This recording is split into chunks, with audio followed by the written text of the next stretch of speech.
यह उत्तर प्रदेश के मेरठ जिले की कहानी है। जीपी ब्लॉक नाम की एक पुरानी हवेली थी जिसे गांव वाले भूतिया मानते थे। हवेली के बारे में कहा जाता था कि रात को वहां अजीब अजीब आवाजें आती थीं और किसी की चहकने की आवाजें सुनाई देती थीं। एक दिन गांव में एक साहसी युवक अमन ने हवेली में रात बिताने का फैसला किया। उसने सोचा कि अगर वह हवेली में रात बिताएगा तो लोगों की अंधविश्वास की बातों का अंत हो जाएगा।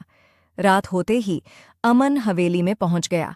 हवेली के अंदर अंधेरा छा चुका था और हवा से पुरानी लकड़ी की चहचहाहट हो रही थी। अमन ने एक कोने में बिस्तर लगा लिया और सोने की कोशिश की।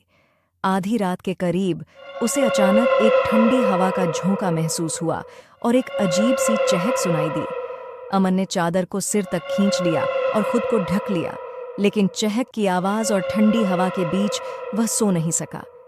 उसने हिम्मत जुटाई और देखा कि हवेली की दीवारों पर एक महिला की आकृति उभर रही थी।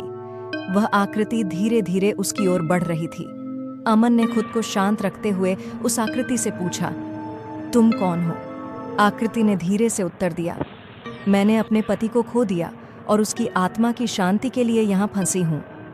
अमन ने उस महिला की स्थिति को समझते हुए गांव वालों को इसकी सूचना दी। लोगों ने मिलकर हवेली में पूजा अर्चना की और महिला की आत्मा को शांति दी। इसके बाद से हवेली में कोई अजीब आवाजें नहीं आईं और गांव वाले भी चैन की नींद सोने लगे। इस प्रकार अमन की साहसिकता और गांव वालों की मदद से हवेली की आत्मा को शांति मिली और गांव में एक डरावनी कहानी का अंत हुआ।